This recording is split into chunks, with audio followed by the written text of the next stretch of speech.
Okay, I'd like to welcome everybody to the usual Tuesday evening meeting of Camberley Chess Club. Tonight, we're going to be talking about the latest sensation on Netflix, which is a series called The Queen's Gambit or Queen's Gambit. And Paul Sloane will be discussing some of the chess in that series. So over to Paul. Yes, welcome everybody. So on the right, you can see the Agad Mator YouTube channel, and this guy over here is very, very good, and all of my analysis is based on his comments. So if you haven't already, please go on YouTube and look at this guy, Agadmator. So the first game I'm going to show you is the game between Beth Harmon and Harry Beltek, and it features in episode 2, I think, where she goes and competes in the state tournament. And everyone thinks she'll have no chance, especially when she comes up against the very strong player, Harry Beltek. And she plays this game against him. And her style throughout the whole series is one of very, very attacking, combinative chess. She doesn't play strategic, positional chess. She plays tactical, aggressive, sacrificial lines, looking for a checkmate rather than a slow, drawn-out win. And in this game, she starts with her traditional way, which is e4. And she plays a lot of Sicilians in the course of this, as did Bobby Fischer. So she's modeled to some extent on Bobby Fischer. And in this game, Harry Beltek plays a Caro-Can. This is called a Caro-Can when black plays c6 against e4. And I play Caro-Can, and Colin Purdon plays Caro-Can. Quite a number of other players play Caro-Can. So it's quite interesting to see how this game developed. And it is based on a real game that happened between two grandmasters, as we'll see as we go through. She plays knight f3, and of course black always plays d5 on the second move in the Caro-Can, almost in every circumstance. White plays knight to c3, tempting black to overextend by playing d4, which isn't black's best continuation. I have played that in the past, and it doesn't work out that well. So the best continuation for black is what Harry Beltek played, which is bishop to g4. As you'll see over on the right, it gives the list of how many times this has been played and the percentage result. And you get this if you have Fritz or Komodo, as I have.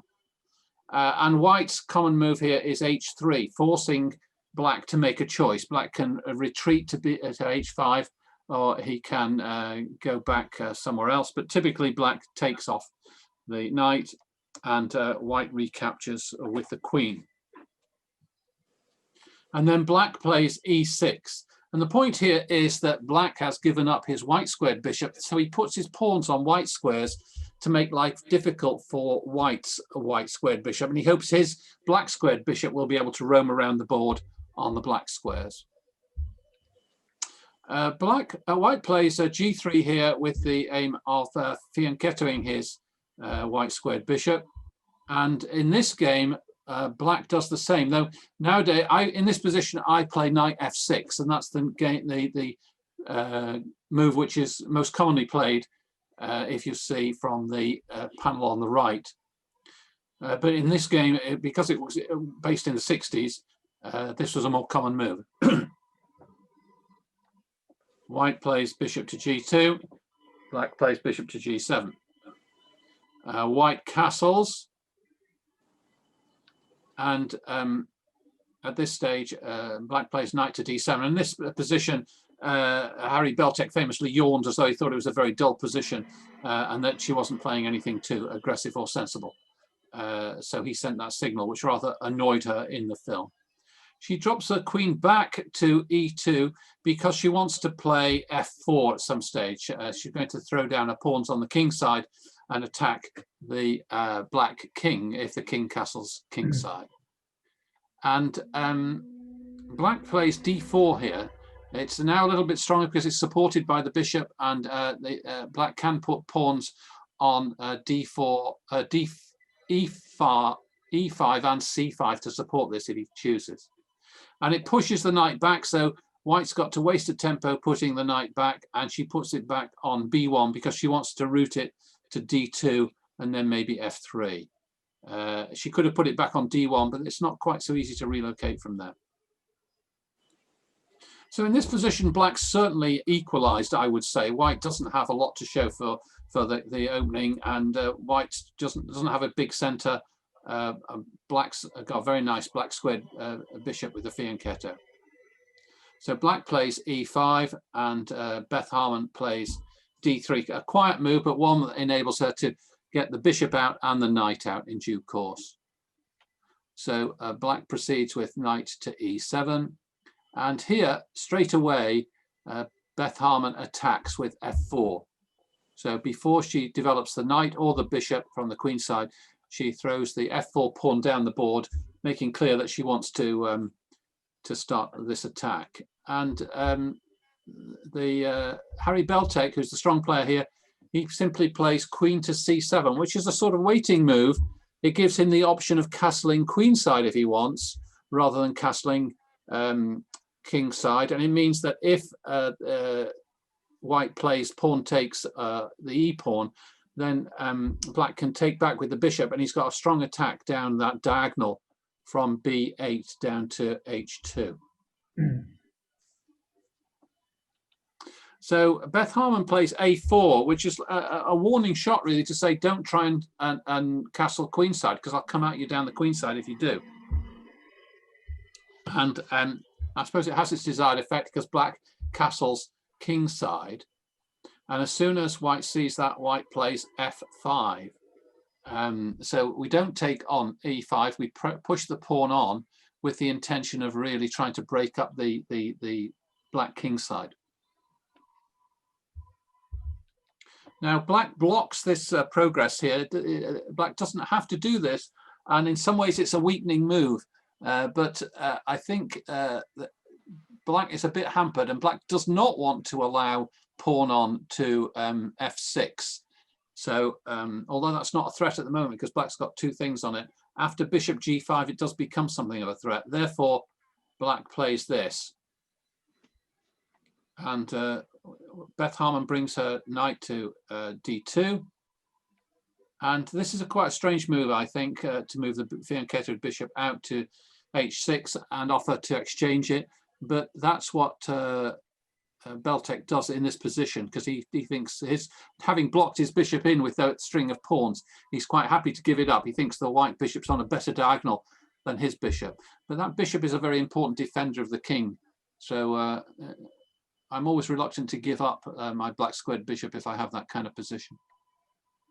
White moves this king to h2, and black moves his king to h8. They're both vacating the g file because they think the g file is going to be opened pretty soon and they want a rooks on it.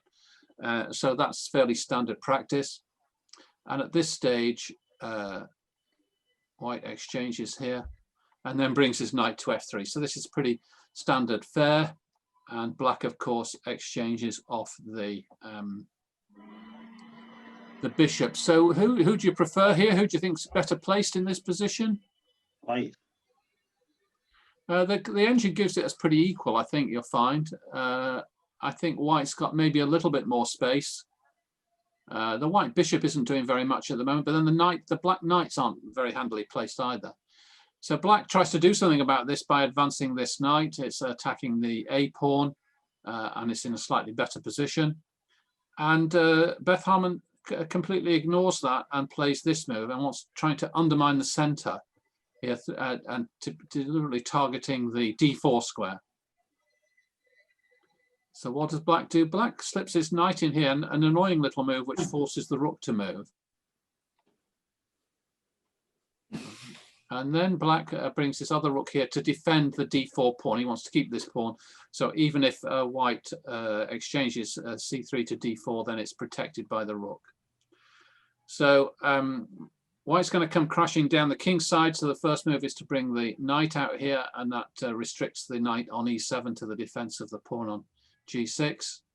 And black doesn't like the fact that his queen's a bit stuck, not doing very much on c7. Wants to move it across to e6, where it can do a lot more work for him. But white counters that by repositioning his white squared bishop. her white squared bishop, I should say, first to f3, and it's going to go to g4. The queen comes to e6, and the bishop goes to g4. So the queen has to move, and the queen wants to stay on this diagonal to protect the knight on b3, which is going to be threatened soon. But I don't think that was a terribly good move, because white plays knight f3, and white is now threatening to put the knight on either e5 or g5. Do you see that? Because the queen is on the same file as the white rook, and you don't ever want to get into that kind of position where the knight can come down to either e5 or g5. So black drops his queen off that file back onto g8.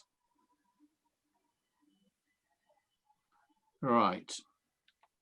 So white proceeds h4. He's going to try and break up the king's side with h5 pretty soon, as you'd expect. And black plays this move, king g7, which means the king is now defending the pawns of f6 and g6, and that vacates the h file for black to put his queen and maybe a rook on and come down. So once the h pawn advances, the h file will be opened, and black could take advantage of it before white does. White plays rook f2. White intends to double the rooks on the f file and open the f file. And black plays this move, which is an unfortunate move. That's a mistake, rook d6, because of this move. And once this move is played, white is threatening to play knight takes e5. Can you see that? Because of the threat of the two rooks coming down and hitting f8. So black has to retreat that rook. And white has slightly the better of the position now, I would say. Black's pieces are a bit clumsily placed. So the queen comes over here, threatening the knight in some variations. But black ignores that and plays b6, just strengthening the position very slightly. And white goes to open the h file with h5. Though in fact, this is a very interesting position in the actual film, because subsequently somebody comes up to Beth Harmon and says, that wasn't the best move, you should have played c4. And she analyzes it, and she finds that if white plays c4 here instead, it's actually a stronger continuation than what she played, which annoys her. But in the game, and the game was played between Nezmetdinov and somebody else in Riga in 1955, white did play h5. So the game faithfully follows the original game played in 1955. All right. So white takes on g6, and black leaves it there for the moment. Black tries to counterattack like so. And now black plays, I think, quite a good move, c4, attacking d3. Now then, what would you play here as white?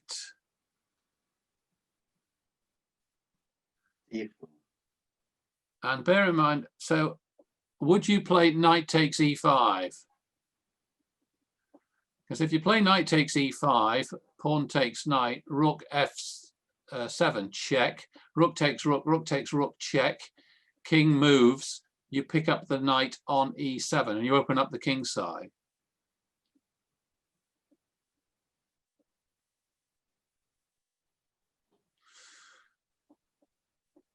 So I think, have I got that?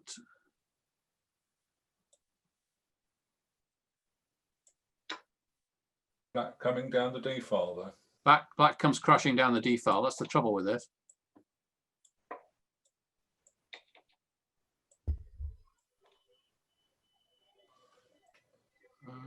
Can you do that?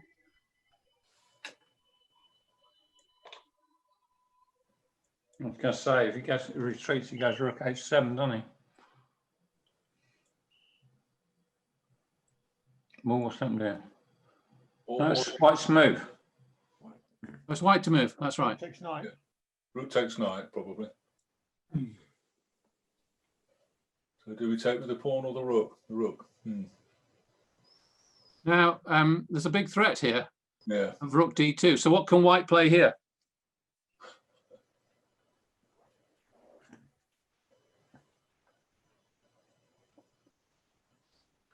He's got rook d7.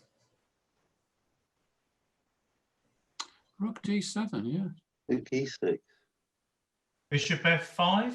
Bishop f5. No, I think bishop f5. Well, the best move for white here, apparently, is this move.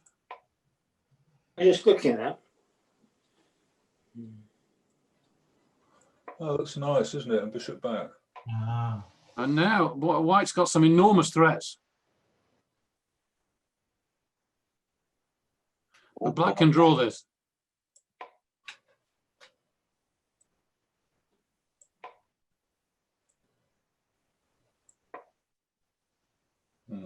What about this move? Because the queen's no longer pinned against the king here. Take it. Take the bishop.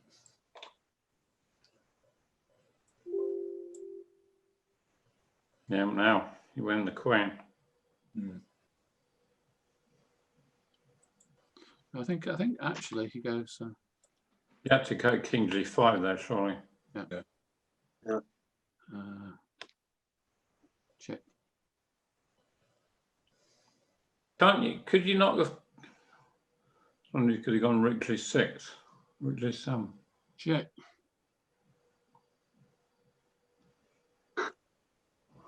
All over. It's not all over. It's a draw. Is it? Yep. Watch.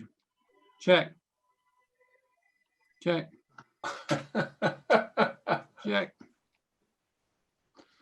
That's drawn, believe it or not. That's amazing. But that was a continuation.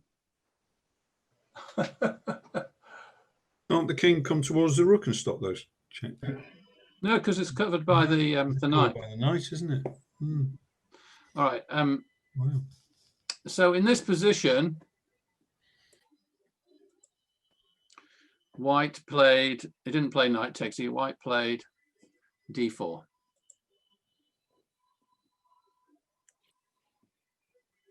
Okay. What would you play as black?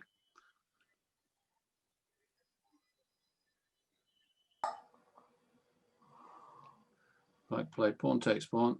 Okay. Now, who do you prefer now?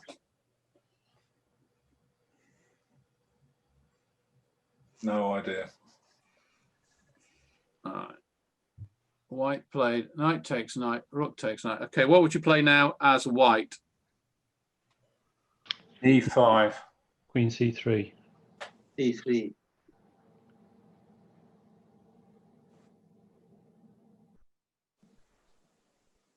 No.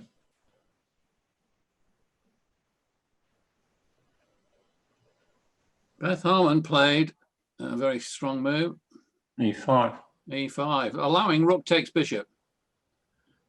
So rook takes bishop can be played, but then black gets completely crushed by e takes f6 check. Whatever happens after that is black's in huge trouble. So in this position, black played. What can black play here? f5. f5. Yeah. We won't even look at rook takes g4. Okay. And Beth Harmon played bishop takes. Now this is a very interesting position. What should black play in this position? Check. Queen moves.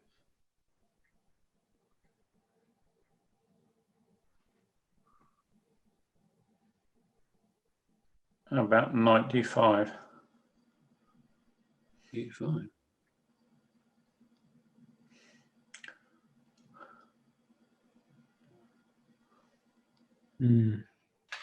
What about queen d5 threatening rook h8? Check. This is what Harry Beltic played in the game, and this is what was played in the original match. Queen d5 with threatening rook h8 check, king g1, queen h1 mate, which looks very strong, but in fact is not the best continuation for black. The best continuation for black is knight takes bishop, according to the analysis, because the bishop turns out to be very dangerous, as you'll see.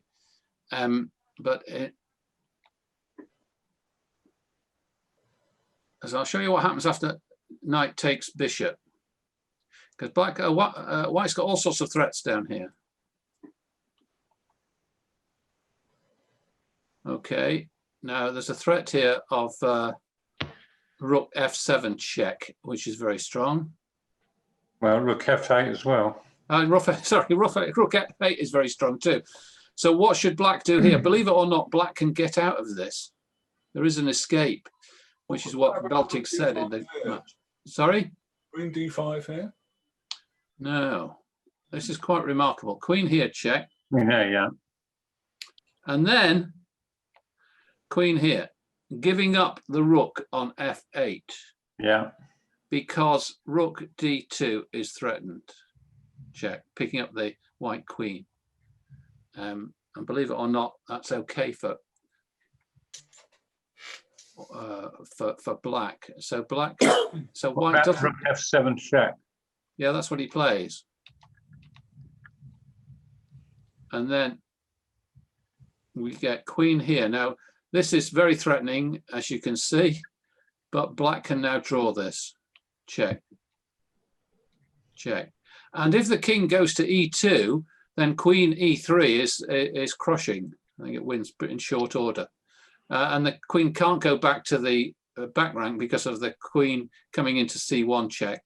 So we end up with e4 is mate. Well, yeah. So the king has to go to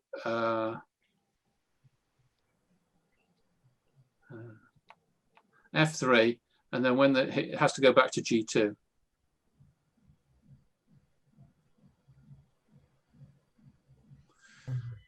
So this is drawn. So black could have drawn with knight takes bishop, but only if he could have seen that continuation, which was extremely hard to see. So knight takes bishop is counterintuitive, and queen d5 just looks very good. It just looks a super move. So what did Beth Harmon play here as white? Bear in mind that mate in 2 is threatened.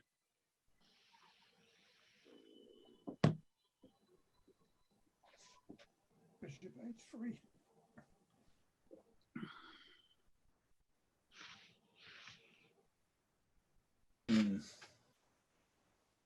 Bishop e4.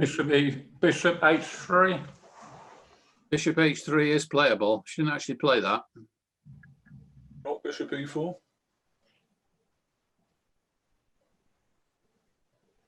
Might not work. Now, there's something wrong with bishop e4. Can't Rook h8. yeah. King here. Yeah. Rook h8. Bishop e4, Bishop rook e4. h8, and then take the bishop. Yeah, but Maybe even rook. rook check actually on reflection. Not sure. Rook h8, king king g1. g1. And then take the bishop with the rook. Which But then you've got the white rooks crashing down to f7. sorry? But you can take the pawn on g6 because the bishop's gone. No, the queen's on it. Oh no, the rook's blocking that. Yeah. All right. You still got both. You might just have rook takes rook check followed by rook d2 though. Yeah. Anyway, she didn't play bishop e4. She found a better move.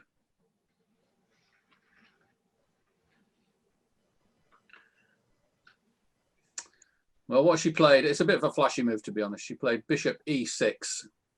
I was looking at that, but why not rook h8 again? Rook h8 was what happened, which forces bishop h3. h3. Yeah. You might as well have played bishop h3 to start with. And now the only move which will save black in this position, believe it or not, is rook d3. But Why would you play that? why would you play that? I can't think. Rook d3 blocks the queen off from this diagonal, and it threatens rook d2 should the white rooks move. Okay, so this is the position. What did white play here?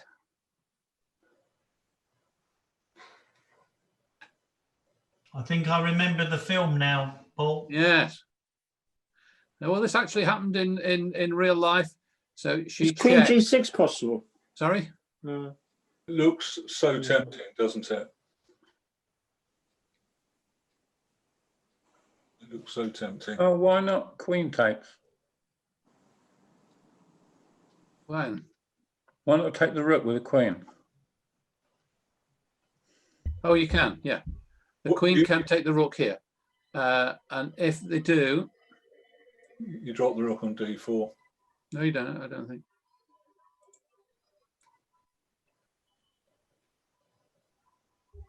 Well, it depends where it puts the queen. We got E6 check. E6. Well, there. I'd have gone queen f2 check and picked up the rook. Yeah. Big Yeah, man. this is pretty good though. It is, yeah. Wait, yeah. Boring.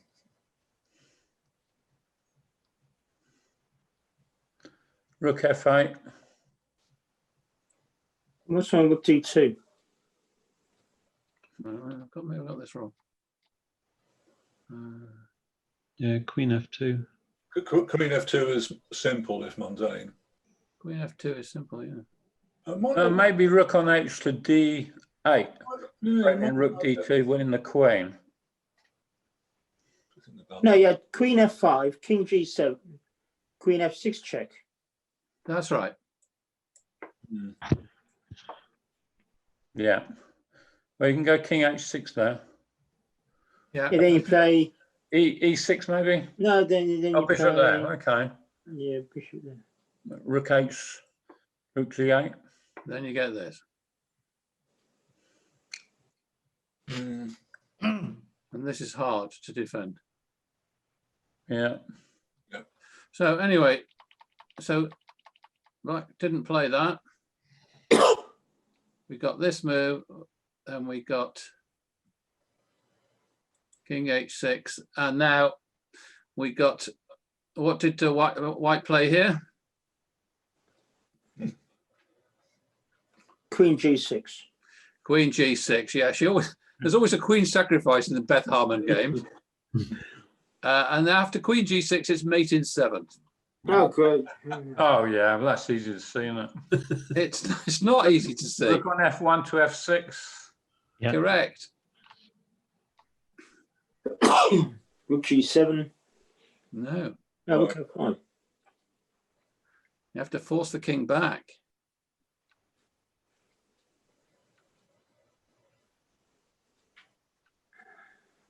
And now this is really beautiful because the bishop delivers the mate, even though the bishop was pinned against the king. Yeah. He forces the king to unpin the bishop, and then the bishop delivers mate. Yeah. That is pretty, very pretty. So that was a game. That was the actual game that was played between Nets Meddinov, who's a Russian grandmaster, and somebody else in Riga in 1955. Yeah, it's Kasparian. Is it? So this Rashid Netsmedinov. There's a book. I don't know if you can see that. Can you see that? No, I'm still sharing. I'm still. Well, yeah. Can you Oh, we're back now. Yeah. So this is the guy that actually played the game with the white pieces. Yeah. And this book is quite difficult to get, but it is well worth it if you're interested in attacking chess. He was kind of like a towel, but he didn't travel. He was a kind of a towel that never went abroad. Perhaps the Soviet party wouldn't let him. No. And Kasparian was black in this game. It's 1965, played in Riga. Good. So, There's full analysis of the game in there. okay. Would you like me to show you the second game, the game where she plays the world champion? Yes, What, Or do you want a Magnus short Carlsen? break first? Magnus Carlsen. Yeah, she played Magnus Carlsen. She walloped Carlsen. No, Vasily Borgov. I have heard that she's now the most famous chess player in history above Fischer and Kasparov. Is that true? Who, Beth Harmon? Probably. Yeah, Beth Harmon, yeah. Yeah, she didn't know the moves before the film. I've heard that. Is this the right sort of pace, or do you want it a little bit slower so that you can study the positions longer? Fine. Bit fast from me, but then I'm in the age where the squares weren't lettered and numbered. You just talked about the pawns, the king's pawn, and Oh no, we all use numeric notation now, and once you get used to it, A1, C4, E5, F7, you know where they are, and it becomes second nature. But I'm sure we all started off with knight to king, bishop 3, and pawn to king 4. I remember those days. Yeah. I still use it. Do you? Yes, when I record my games. Okay. So this is the game between in the episode 6 of the series between Beth Harmon and the world champion Vasily Borgov in Russia, and he previously beat her in Mexico in a game, and she's got all sorts of issues with tranquilizers and alcohol and various things. So she's a flawed heroine, of course. But she comes to this game, and they've both got a very good record in the tournament. They've both scored 100% so far. So whoever wins this game wins the tournament, I think I'm right in saying. But if they draw it, then they would tie for the first place, which was allowed in those days. And at one stage, he does offer her a draw. So let's go through this game, if you're ready. Everybody ready? And this game, she starts as white with d4. And this is a famous reference to Bobby Fischer, because she's always played e4, and all the Russians' preparations will be against e4. She's played a lot of e4 against Sicilians. And Bobby Fischer did the same. He used to play e4 as his preferred opening move. And then when he got into the World Championship, he played d4 against Spassky, I believe. So it was this surprise opening move. It parallels what Bobby Fischer did.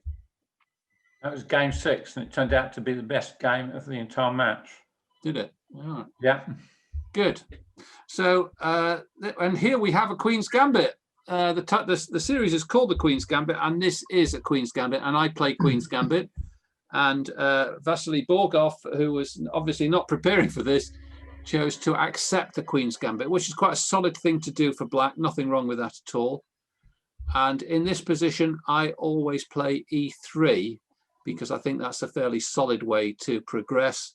But Beth Harmon played e4, which is slightly looser, more aggressive, but it seizes the center. And black played knight to c6, attacking the d pawn. That's not normal, is it? Well, it's popular. E5 is very popular here. E5 is popular too, yeah. I can show you. This is probably why knight f3 is slightly superior instead of e3. Yeah, I thought knight f3 was the move I'd seen. It cuts out e5. So in this position, so knight f3 is played. E3 gets 58%, E4 58%. So as I say, I normally play E3 here, try and take back the pawn straight away. She played E4. Knight C6 is a slightly unusual move. It's the third choice. I think it is. But anyway, she played it, and the bishop has to do. So if the knight comes to f3 to defend it, then the bishop comes out to g4 to hit it, which is a little unpleasant. So bishop to e3 to defend the d pawn. But in terms of the popularity of moves, I guess that in choosing the games for the series, they considered what was popular in the 1960s. Correct. Yes. So a lot of those E5 games might have been since the 60s. Yes, I'm sure. Anyway, so this is fairly standard stuff now. And in this point, black plays E5.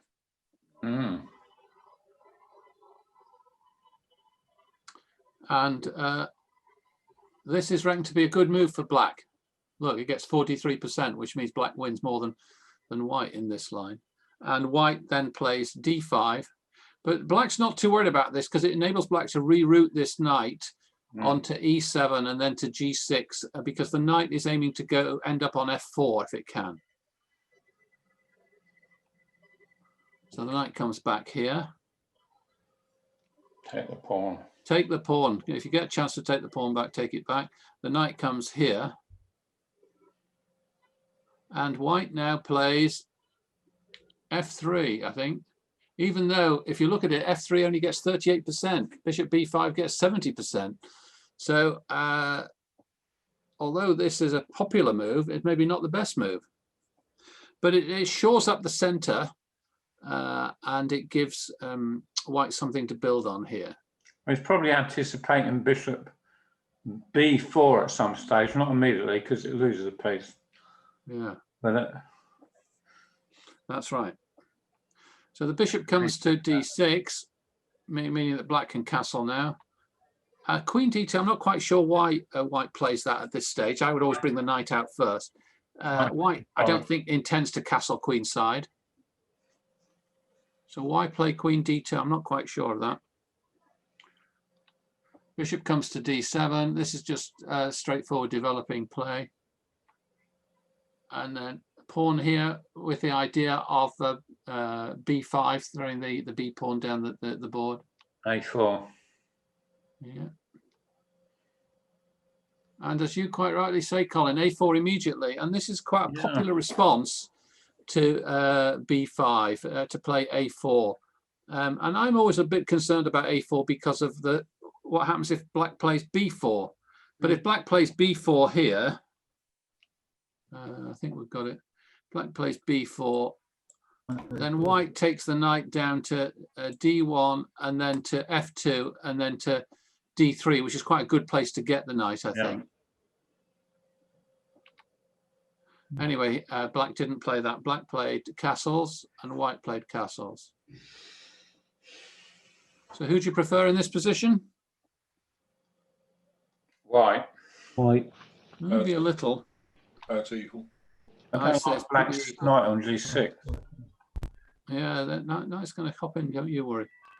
So the rook comes here to threaten this weak pawn on c7, though the bishop is covering it. But that does leave the a file unguarded. And the knight comes from f6 to h5, and that knight is eyeing the f4 square. So white plays g3 to keep it out, but that's a weakening move.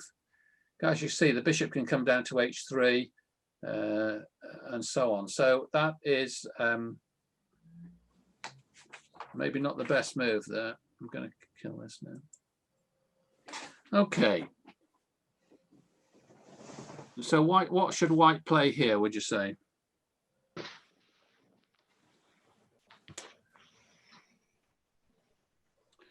This, by the way, is following now Ivanchuk versus Wolf in the interzonal.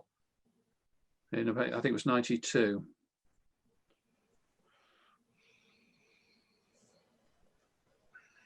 Black played h6. It's white to play. Bishop played. White played bishop c2. He's going to reroute the bishop onto d3. Yeah.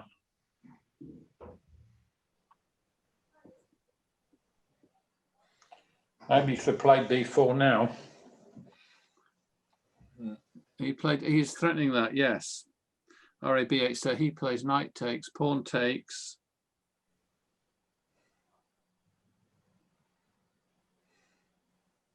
So he puts the rook back on a1. Now it's an open file. It seems strange. And this rook goes back here to block it. Bishop comes here. Now he's threatening this b5 pawn with a knight and the bishop. So what should black play? Black plays this move, pinning the knight against the queen. What was he going to play against b4 though? He had to take the rook, didn't he?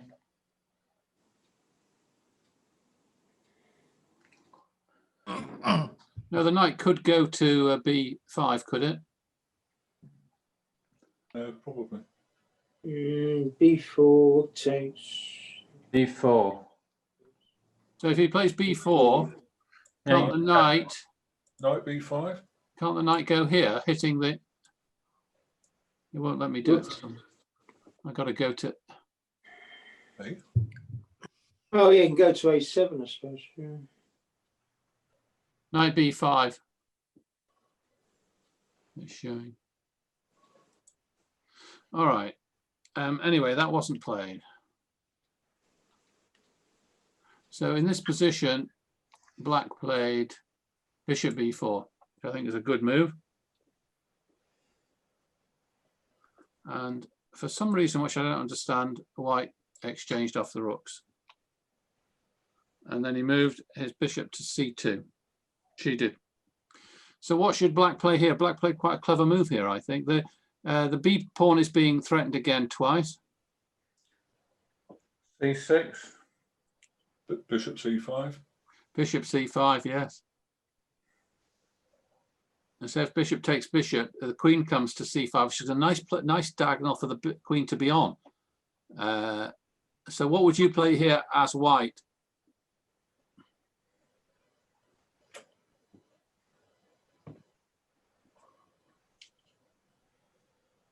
Maybe knight D1. You'd retreat your knight. Knight D1. Well, it hits the bishop on C5 and it defends the bishop on E3. So Correct, Colin. That's what she played. Knight D1. The bishop went back. This knight went to F2.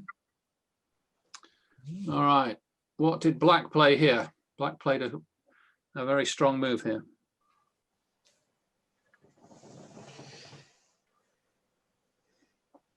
this looks a pretty even position, Paul. Yeah. It is even. If you look in the analysis, the engine will show this as being pretty even. Okay. And this is a real game between grandmasters. So at this stage, Black played knight AF4, and this is a remarkable move. This knight is threatened by a pawn, a knight, and a bishop, but it can't really be taken. Well, it can be taken, but is reasonably good for Black if it is. Gets it back. Yeah. Well, I could go bishop, take it and go bishop D2.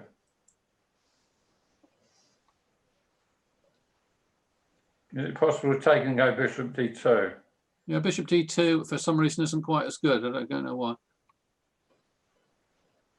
So this is what's happening. Oh, Anyway. maybe because the knight takes D2 at that stage. So Oof, what's going on there? yeah, what's going on there? You said it. There's a lot going on here. Yeah. So Black's have Go please back 2 or 3 moves and go through that a bit slower. After G takes F. Yeah, it was a mind-boggling continuation. G takes F.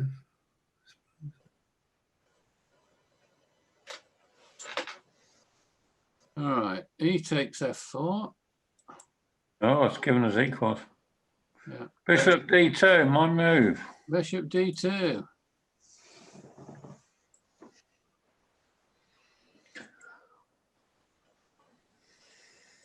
Knight H4.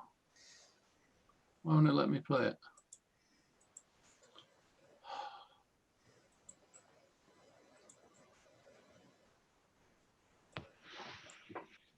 Ah. No, the queen's coming here and here, isn't it? Yeah. Well, yeah, if you allow it to. So I think the only move for White is King H1. H1, which means this is dropping.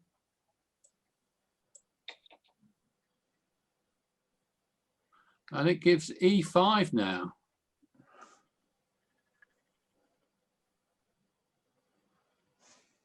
You see, 37 people have analysed this position recently. How do you know that? Look in the window at the bottom. Visits equals 37. That's because they've all watched the program. Exactly. Yeah, it just showed you. So you can see the different engines people have used to analyze. Wow, I don't know. I've never noticed that before. Okay. Anyway, 38. this is very tricky, but he must have calculated all this before he played the move. Yeah. Which is pretty impressive. Yeah. Anyway, White did not play G takes.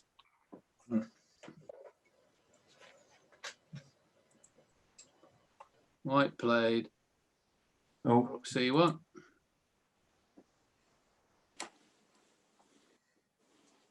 Black played. So who would you rather be now? So there's a threat here. The threat is knight h3 check, picking up the bishop. Yeah. Although you can take the knight. I know you can king g2. Yeah, but then the bishop, you could pull the king out to h3 then if you want. Yeah, pick up this pawn. F3. Yeah, take on F3. Yeah, so it's. I think Black looks to be winning this to me. Well, that's if White does something. If White doesn't do much, just protects the bishop somehow. I don't know how. How is Black crashing through? No, just move the king. Just move the king, maybe. Yeah, go king f1 or something.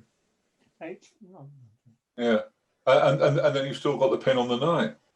Yeah. Yeah. Or even king h1 is what he plays. So what does Black play here? Resign. No. Knight h4. Queen h5.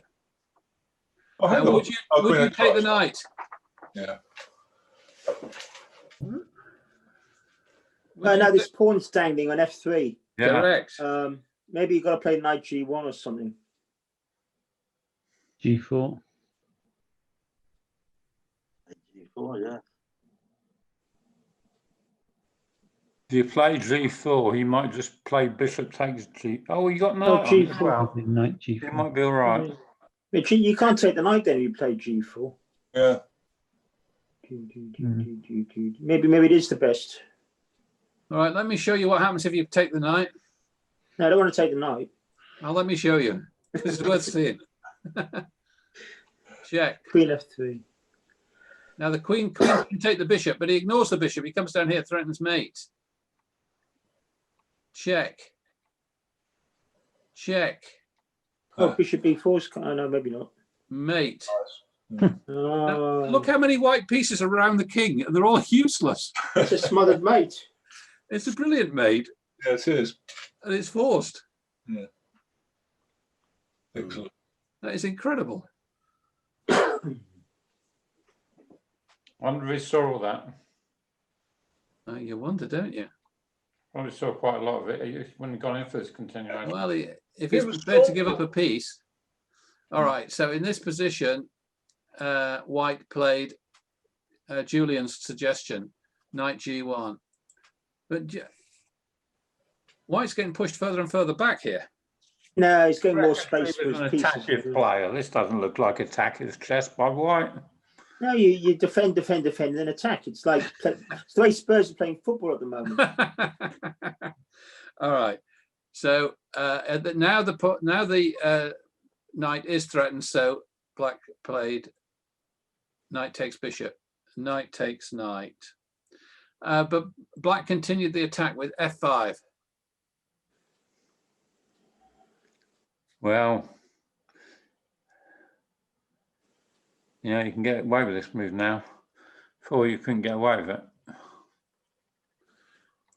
Knight went to c5, threatening the bishop, and also meaning that the queen supports e4 now. So Black simply dropped the bishop back to c8. Wants to keep that bishop on. He likes that bishop. He likes both the bishops. Yeah, it's nice to see her playing an attackive move. Oh, you ain't seen nothing yet. Knight e6. No. Bishop c8. Rook f1. You're going to open the f file. I want to have the f file. Yeah. Knight e7.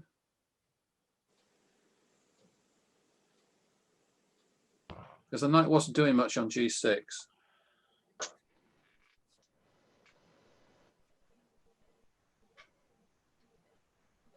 Queen to d3.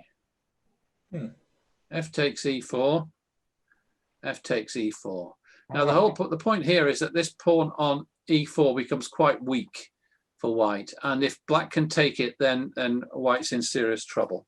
So a lot of black's efforts now are focused on this e4 pawn. Queen to g6, rerouting the queen. King to g2. King to h7. The reason for king to h7 is that the knight can go to g8 and then f6, Yeah. thus blocking off the rook and also hitting the e4 pawn. And then once you've got the bishop, the queen and the knight hitting the e4 pawn, then he can chop the knight on c5. Knight to f3. Knight to g8. Knight to h4, hitting the queen. Queen to e8. Queen to g4. Knight to f5. So he can take the knight off with the bishop, but I think white takes back with the rook. Yeah. Anyway, he doesn't do that. He plays knight f6, continuing the pummeling of this e4. How about h3? So this is the, yeah, so knight e6. No, not knight e6. Knight f6. So h3 is what was played in the match. All right. Yeah. And in the film, have you seen the Queen's Gambit, Colin? No. This is where Borgoff, the world champion, asks for an adjournment, and he seals his move. And if you don't remember, we used to play adjournments. Adjournments have gone out of fashion because of computer analysis. You can't have an adjournment anymore. But I used to remember you have an adjournment, you have to go back to Bourne End or Newbury or somewhere to play an adjourned game. Do you remember that? It was a pain, and you could analyze it for days on end and try and look at every possibility. And then once you get there, the guy played something you weren't expecting after 2 or 3 moves, and all your analysis was wasted. So anyway, he's sealed in this position, and he sealed queen to g6. All right. Now, white in this match is, in real life, is Ivanchuk. And here, Ivanchuk played after, and I don't know whether there was an adjournment in 19. He played g4. But in the Queen's Gambit, they departed from this and they found a slightly stronger move for white. Yeah. What was it? g4 looks quite good, supports the knight. Knight e6. He played knight e6, that's right. That's what she played. So do you want to see what happened after g4 in the match or not? Yeah, please. Just drew that to draw, didn't it? Yeah, after another 36 moves, but they were tough moves. Yeah, so I'll go through this fairly quickly. As I recall, this is the adjournment where Borgoff went to consult his Russian Grandmaster colleagues. And she went and got... And Beth went to the bar. Yeah, you got it. Yeah, that comes into this. So in this position, you see the pawn on e4 is very weak. It has to drop.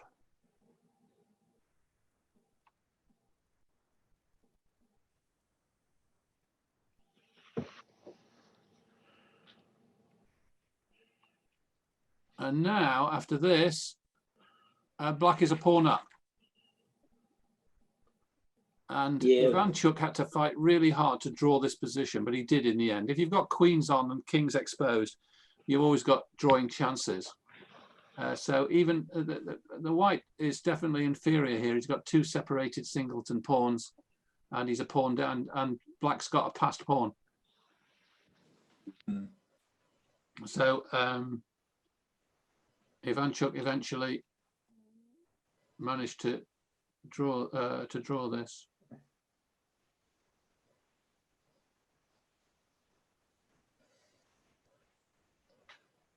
F pawn didn't last very long. No, it didn't. But he's now got the isolated D, but he's got pass pawn on the D file. Yeah, it's too far from his king. Yeah. Anyway, so I won't show you the rest of it, but he did manage to draw it. So anyway, that was the position at the adjournment.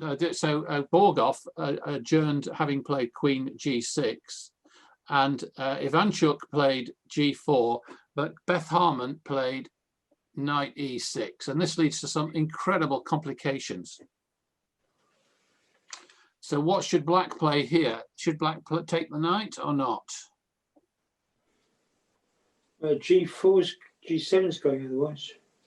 G7 is threatened if they don't take the knight off. And if G7 goes, then H6 goes as well. Well, White's threatening Knight D6 here.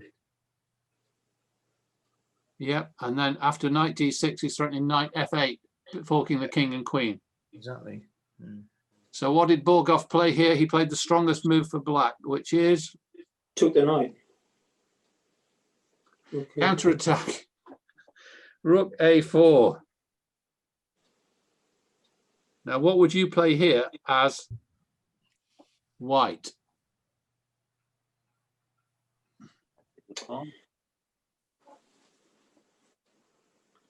Takes G7.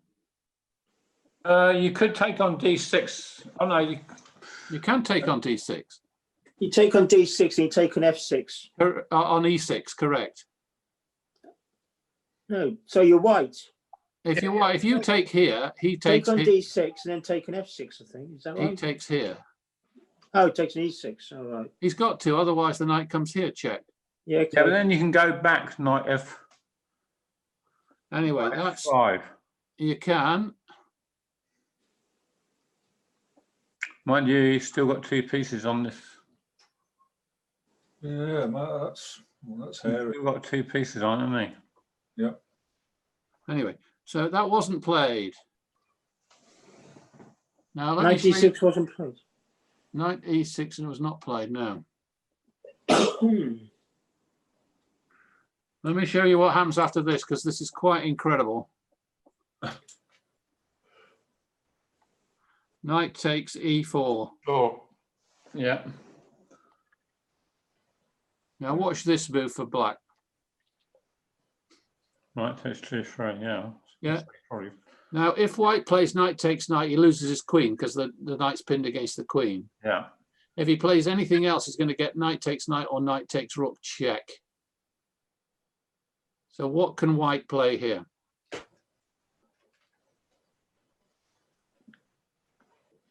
You can't go King H2 because of E4. Knight G5. Oh, maybe, well, I don't know. Oh, wait a minute. Wait a minute. There's You're Knight H2 H4. with Knight H6. there's a mate. Knight H6. Yeah. Knight what?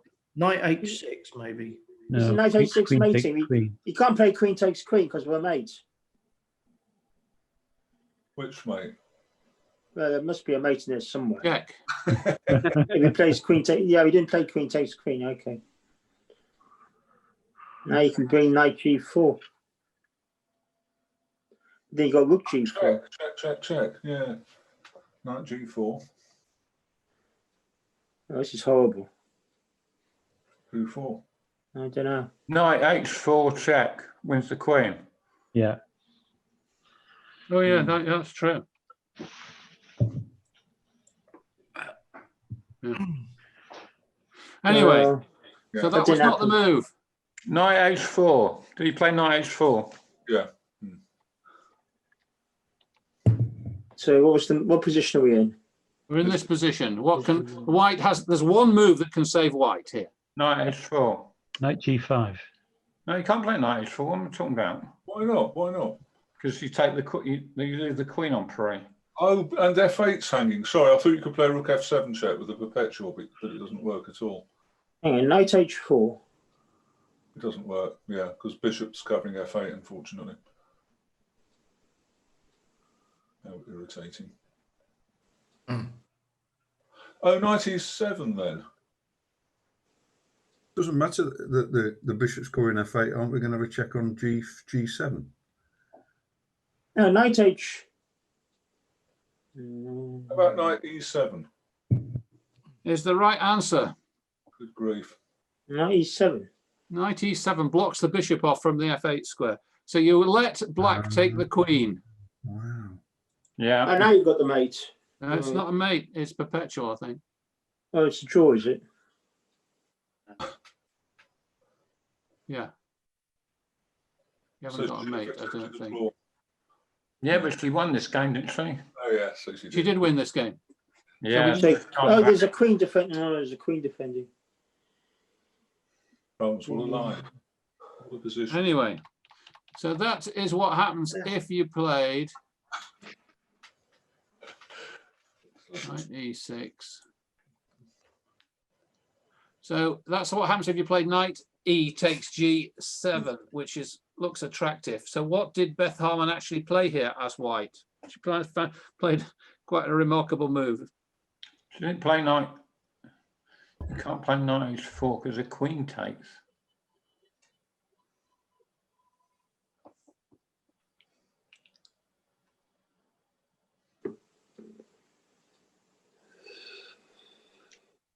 One play knight f8. Well, knight takes. One play knight Yeah, e6. knight takes d6 and bishop takes. Happens, right? It's fiendishly complex. Yeah. Should I show you what she played? No, You wouldn't get it, I don't think. She played the remarkable move b3. oh, b3. E3. Now we. Now then, black has at least 3 or 4 different responses. Black can play rook a2 check, rook takes d4, knight takes d4. No, e4. e4. E4, sorry, yeah, e4. Rook takes e4, knight takes e4, or rook a2 check. Which of those would you play, or any other? Well, I think rook takes e4 loses, doesn't it? Maybe it doesn't. It loses to what? Yeah, you got your queen. You got your queen. Rook e4 loses to knight d6. Why? But then you got this knight f8 check idea. Yeah, but he plays Yeah. bishop takes e6 then. Oh, then. Yeah, you got to answer. Yeah, then you got lots of. Oh, then you play rook takes f6. Right. So knight takes e4 because you've got the queen coming in on g3 if the knight moves.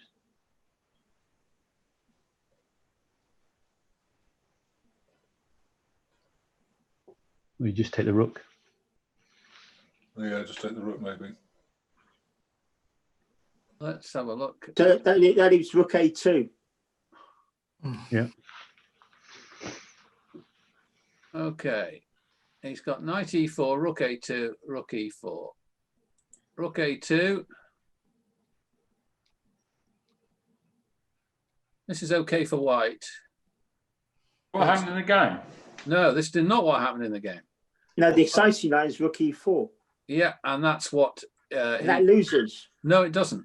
Doesn't lose. It's the best move, I think you'll find. Let's just go Okay. to. Let's go to infinite analysis.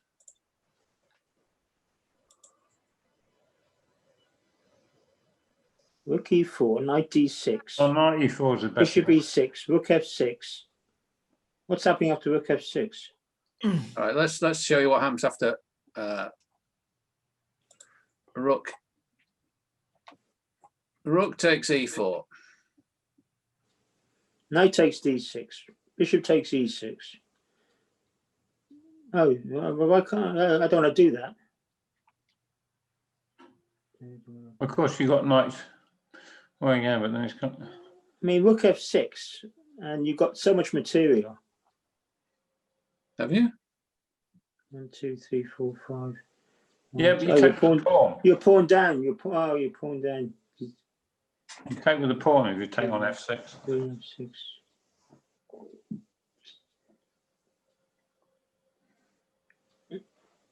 Yeah. You've got a knight on prise as well, remember? Yeah, it's going to. The best move is this. Okay. And black plays this. Now, what should white play here? This is what happened in the game in the film. Rook F6 followed by E7. Looks promising. Well, he takes with the pawn. Yeah, but then Well, then E7. Then you go Yeah, E7. E7 Then first. E7. Then he plays rook takes bishop. queen Then you takes play queen takes queen. Queen takes and queen. Then you queen the pawn. Oh, sorry. Yeah, queen takes queen. Yeah, you're right. So let's see what's wrong with it. There's rook e3. Well, maybe you can play rook E3. No, you can't because you got queen takes G6 check. Oh yeah. So you got to play pawn f6. Getting mated, I should think. Yeah, pawn f6. Pawn E7. Now E7. You can just move the rook somewhere. You can't. But then No, then you queen take takes. queen. Oh, F5 is a lovely move. Oh, yeah.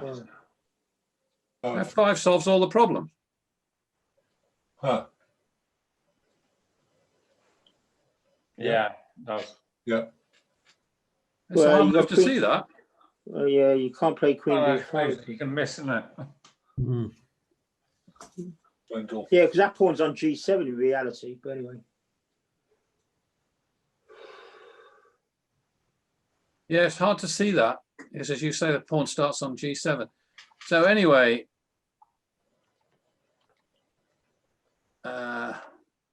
in this position, after rook takes, you go bishop takes, pawn takes, white to play here.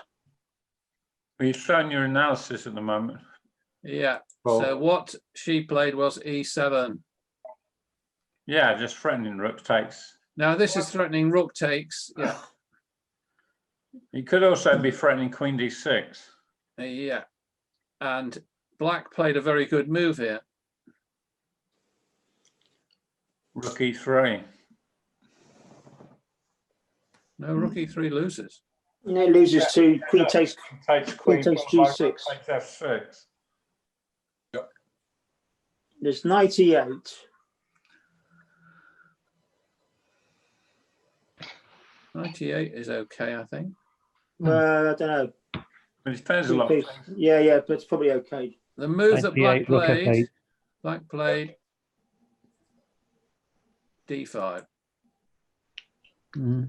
Now, if he plays anything else, then as you've seen, they just rook takes knight and then d8 e8 queen and picks up the rook and white's a piece up.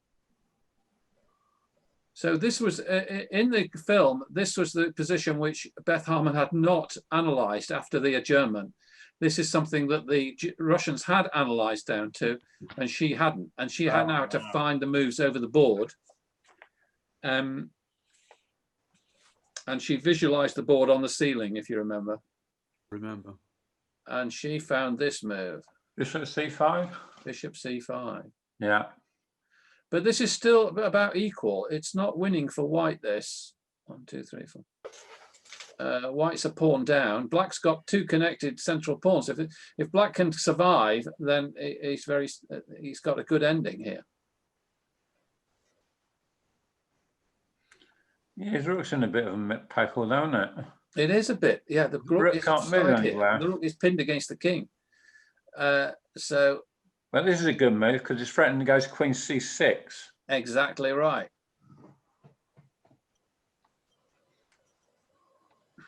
Now, queen C6 puts the queen on the diagonal of the king, and it's also threatening the bishop.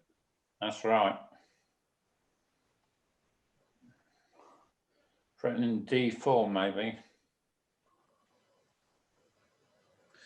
All right, so what should black play here?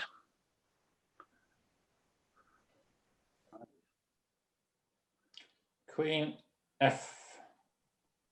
Five. Don't know. Queen F5. It's black to play. Oh, What was white's last move? B4 Oh, b4. to protect the bishop. Yeah, b4. Okay, it's black to play. Well, it's d4. yeah.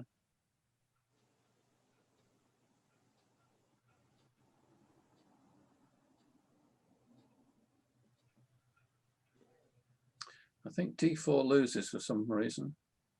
I was hoping to open up the diagonal, but anyway. King G6. No, that doesn't stop Queen F5. No, but then you go King F7. And that helps to stop the pawn from queening.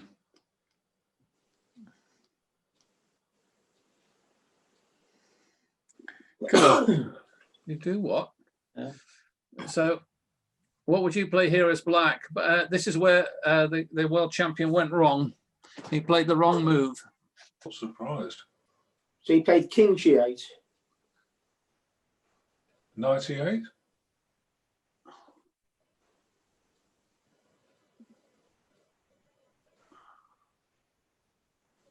G6 is very good. No, G6 just drops a piece, right? It You drops find more a than a worse move piece. than D4. You're going to drop more than a piece because you're going to end up getting queened. What's wrong with d4? D4 looks quite good. Well, there's something wrong with it.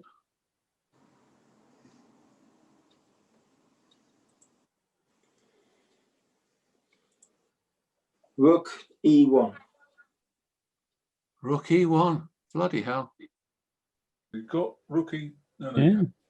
Yeah. Yeah. Nice. Just threatening the queen.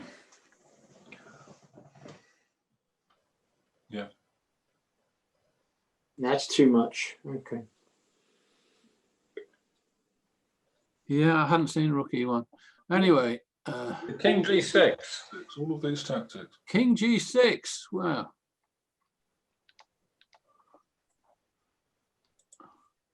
So Show a bit of Bob. Black played Queen E8. Oh, Patch's move. And what did White do? Queen F5. Queen F5, yeah. Now what? Queen takes. Very tempting to take Queen that takes knight. knight. Queen takes knight is what she played. She always does us the queen sacrifice. In fact, Queen E6 is the best, is the strongest. Queen E6 wins in fairly short order because then you can play Rook takes knight. Oh, yeah, yeah. Queen Brilliant, E6 is right. best, but she played Queen takes F6. It's more spectacular.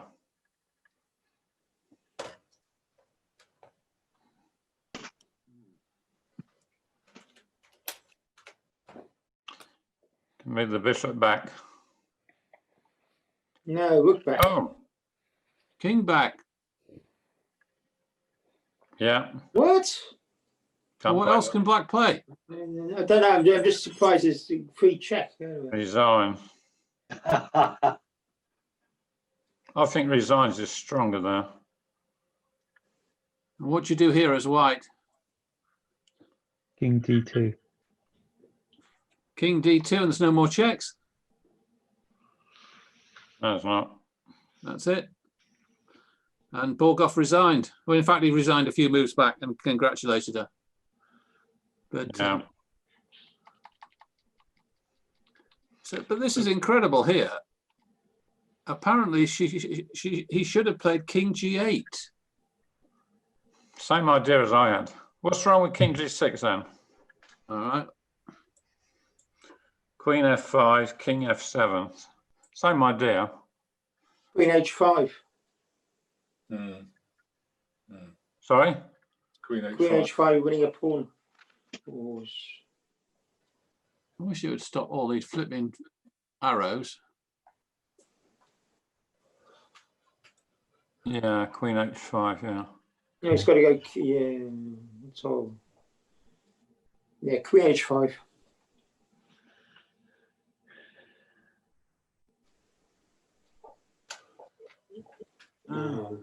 Take the rook, take the knight, have a queen. I And got it with check. Getting made on the next move. Apart from Queen that. F7. Yeah, so King G6 wasn't too good. But apparently King G8 worked. Why did King G8 work then? Yeah. There's no check. Well, let's imagine he goes Queen F5 anyway. But then maybe you got Rook E2, I don't know.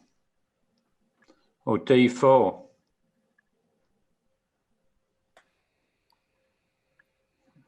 Yeah, you may have D4. Okay. Go Queen F5, D4.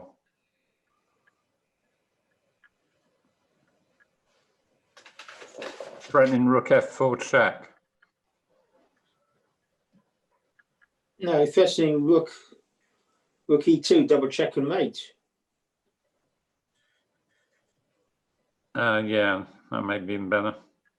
Wow. Yeah. No, because it's got Queen F. No, oh, yeah, you're right. Yeah. You can't just double check, so it's got to be mate next move. Yeah, that's right, because you're going to mate on H1. No.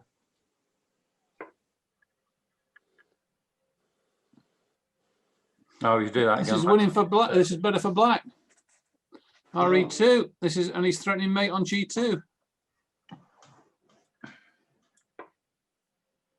We can't play Queen F5 then.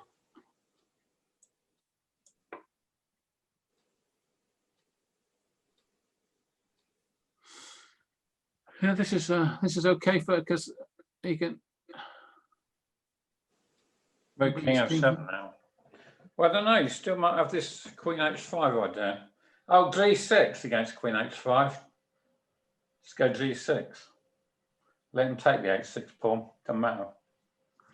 Anyway, okay, so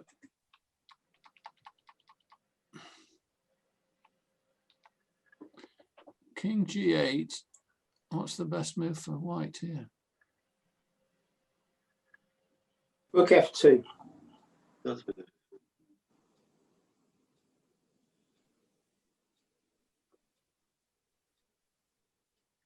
It's saying King G1's best.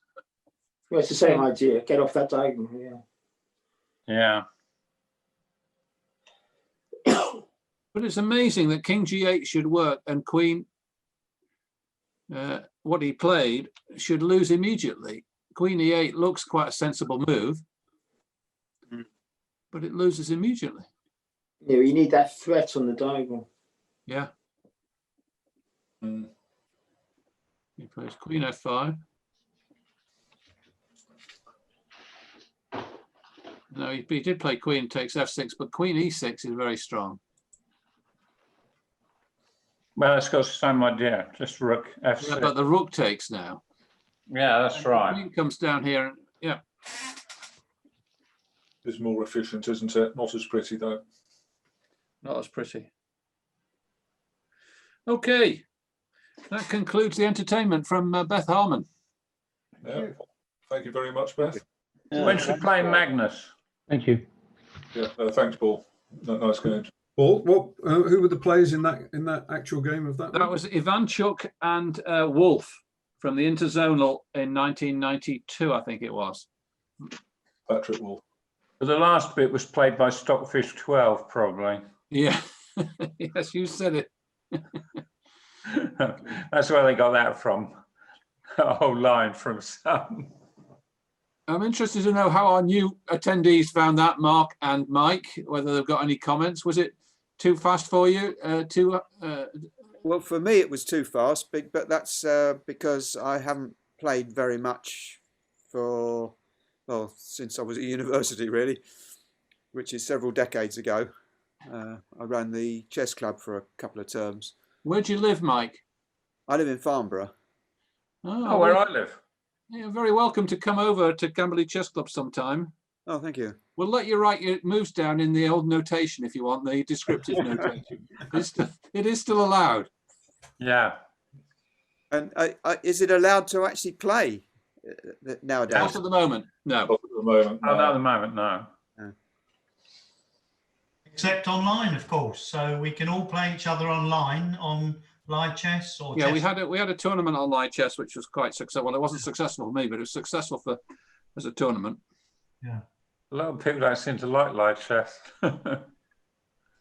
My wife, as Joe has taken an interest in chess after never having any interest at all, because she watched the program, The Queen's Gambit, Well, that's what they say. A lot of women and girls are interested in chess because of the Queen's Gambit. Yeah. Yeah, she's been studying opening moves and so on. She's going to be teaching me soon. Yeah, we go. Well, you're very welcome too, Mrs. Johnson. Thank you. I'm well behind. How about you, Mark? How did you find it? Yeah, it was good. Thank you. Yeah, it was nice to see that brought to life. So, yeah. Good. And Peter Davey, how did you find it? Excellent. I'd seen the analysis of the first one, but not the second one. They're very good. Yeah. I won the other way round. I've seen the second one. It's on Agdamate or whatever he's called. Agdamate. What we're talking about. That's all my analysis is based on his videos. Yeah. Very good, I think. Danny King does some very good videos as well. Yeah. You can watch him, Fisher versus Petrosian or Fisher versus Tominov with Danny King. They're quite interesting.